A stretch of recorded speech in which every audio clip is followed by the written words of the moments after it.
স্বাগতম জনাইছো এই মুহূৰ্তত আন এটা ডাঙৰ খবৰ লৈ আহিছো ভাৰত দখল কৰিবলৈ 3 ঘণ্টাৰো সময় নালাগে এনে ধৰণে এতিয়া বাংলাদেশৰ এজন মৌলবীয়ে হুংকাৰ দিছে ভাৰতক লৈ এই বিতৰ্কিত মন্তব্য কৰিছে পাকিস্তানৰ সহায় বিচাৰি পাকিস্তানৰ লগ হৈ ভাৰতৰ বিৰুদ্ধে এক প্ৰকাৰ ষড়যন্ত্ৰ ৰচিবলৈ সাজু হৈছে নেকি বাংলাদেশী যাৰ বাবে এতিয়া চিন্তাৰ কাৰণ হৈ পৰিছে লৈছে এই মুহূৰ্তত টাইম 8 বিগ ব্ৰেকিং এটা ডাঙৰ খবৰ ভাৰত দখল কৰিবলৈ 3 ঘণ্টাৰো সময় নালাগে এই বিতৰ্কিত মন্তব্য কৰিছে বাংলাদেশৰ মৌলবীয়ে আল্লাহু আকবৰ ধ্বনি দি বৃহৎ মন্তব্য কৰিছে বাংলাদেশীয়ে জনসভাৰ মাজত এই মন্তব্য কৰিছে বাংলাদেশী মৌলবীয়ে মুছলমান শান্ত জাতি আমাৰ খং উঠিলে কাৰো নিস্তাৰ নাই আমি কোনো হিন্দুক জীয়াই থাকিবলৈ নিদিও বুলি হুংকাৰ প্ৰদান কৰিছে হিন্দুক জীয়াই থাকিবলৈ নিদিও বুলি হুংকাৰ প্ৰদান কৰিছে বাংলাদেশী মৌলবীয়ে ভাৰতত থকা প্ৰতিজন হিন্দুক এটাকৈ শেষ কৰি দিয়া হ'ব ভাৰতলৈ আহি সকলো মন্দিৰ ভাঙি দিয়াৰো হুংকাৰ প্ৰদান কৰিছে বাংলাদেশীয়ে শুভেন্দু নৰেন্দ্ৰ মোদী হিমন্ত বিশ্ব শৰ্মা যোগীয়ে মুছলমানৰ ওচৰত ক্ষমা খুজিব লাগিব বুলি হুংকাৰ প্ৰদান কৰিছে বাংলাদেশীয়ে পশ্চিমবংগত বিজেপি চৰকাৰ অহাৰ পিছতে হাহাকাৰ লাগিছে এতিয়া বাংলাদেশত আল্লাহু আকবৰ ধ্বনি দি ভাৰতীয়ক হুংকাৰ প্ৰদান কৰিছে হিন্দুক হুংকাৰ প্ৰদান কৰিছে বাংলাদেশৰ মৌলবীয়ে আমি ভাৰত দখল কৰিমেই বুলি হুংকাৰ প্ৰদান কৰি বাংলাদেশী মিয়াই কৰিছে বিতৰ্কিত মন্তব্য যদি 40 কোটি মুছলমানৰ খং উঠে ভাৰতৰ হিন্দুসকল জীয়াই থাকিব নোৱাৰিব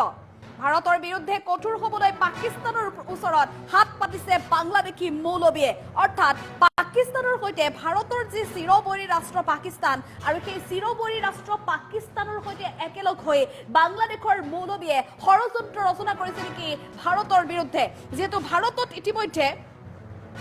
অবৈধ বাংলাদেশীৰ বিৰুদ্ধে একশন মুদত ব্যৱস্থা গ্ৰহণ অব্যাহত ৰাখিছে ভাৰত চৰকাৰ গৃহ মন্ত্ৰালয়ৰ তৰফৰ পৰা ইতিমধ্যে প্ৰতিটো মুহূৰ্ততে নতুন সিদ্ধান্ত গ্ৰহণ কৰিছে অবৈধ বাংলাদেশীৰ বিৰুদ্ধে আৰু এনে অৱস্থাত আজিৰ দিনটোৰ শেহতীয়া তথ্য অনুসৰি 20টাৰো অধিক দলৰ এটা বৃহৎ গেং বাংলাদেশীৰ গেং যিটো সময়ত কাটাতাৰ পাৰ হৈ ভাৰতৰ সীমান্তত প্ৰৱেশ কৰিবলৈ চেষ্টা কৰিছিল বিএছএফে বাধা দিয়াত বিএছএফক আক্ৰমণ কৰিবলৈ উদ্যত হৈছিল আৰু যাৰ বাবে বিএছএফে গুলী চালনা কৰিবলৈ বাধ্য হয় আৰু 3টাকৈ বাংলাদেশী নিহত হয় বিএছএফৰ গুলিত 20টাৰো অধিক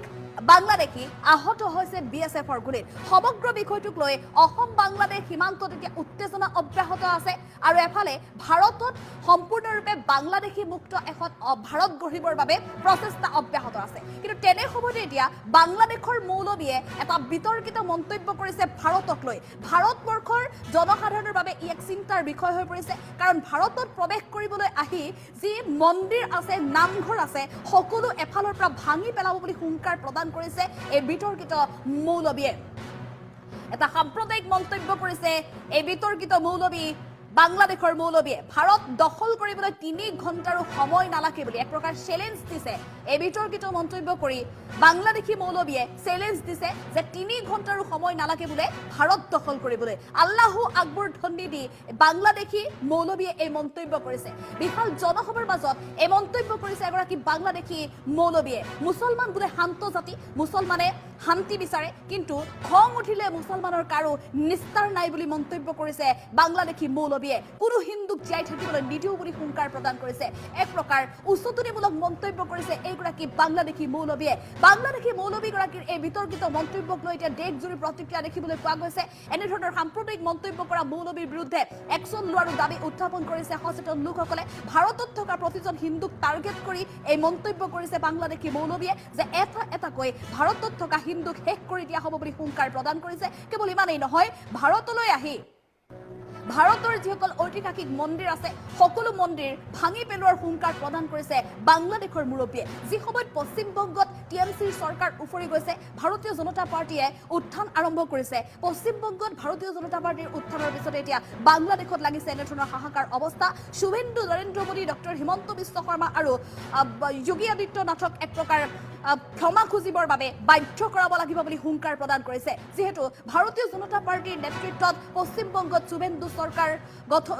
শুভেন্দু অধিকাৰীৰ চৰকাৰ গঠন হৈছে আৰু শুভেন্দু অধিকাৰীক এতিয়া ক্ষমা খুজিব লাগিব বুলি দাবী উত্থাপন কৰিছে এইগৰাকী বাংলাদেশী মৌলবীয়ে নৰেন্দ্ৰ মোদী হিমন্ত বিশ্ব শৰ্মা আৰু যোগী আদিত্যনাথকো হুংকাৰ প্ৰদান কৰিছে যিহেতু শেহতীয়াকৈ উল্লেখ কৰিব লাগিব যে দেশৰ গৃহ মন্ত্ৰালয় দেশৰ প্ৰধানমন্ত্ৰী দেশৰ গৃহমন্ত্ৰী অমিত শ্বাহ আৰু ডক্টৰ হিমন্ত বিশ্ব শৰ্মা আৰু উত্তৰ প্ৰদেশৰ মুখ্যমন্ত্ৰী যোগী আদিত্যনাথে শেহতীয়াকৈ কেইবাটাও সিদ্ধান্ত গ্ৰহণ কৰিছে অবৈধ বাংলাদেশীৰ বিৰুদ্ধে অধিক ক্ষিপ্ৰতাৰে একশ্যন চলোৱা পৰিলক্ষিত হৈছে যোগী আদিত্যনাথৰ চৰকাৰৰ নেতৃত্বত উত্তৰ প্ৰদেশত যিদৰে ধাৰাবাহিকভাৱে অবৈধ অনুপ্ৰৱেশকাৰীৰ বাবে বিৰুদ্ধে একশ্যন চলি আছে অসমতো ঠিক একেধৰণে চলি আছে অবৈধ অনুপ্ৰৱেশকাৰীৰ বিৰুদ্ধে একশ্যন আৰু এনে সময়ত পশ্চিমবংগতো অবৈধ অনুপ্ৰৱেশকাৰীৰ বিৰুদ্ধে শুভেন্দু অধিকাৰীৰ চৰকাৰ সাজু হৈছে এতিয়া অসম আৰু যোগী আদিত্যনাথৰ চৰকাৰৰ মডেলকে লৈ পশ্চিমবংগতো অবৈধ অনুপ্ৰৱেশকাৰী খেদিবলৈ সাজু হৈছে এফালে নৰেন্দ্ৰ মোদীৰ কঠোৰ স্থিতি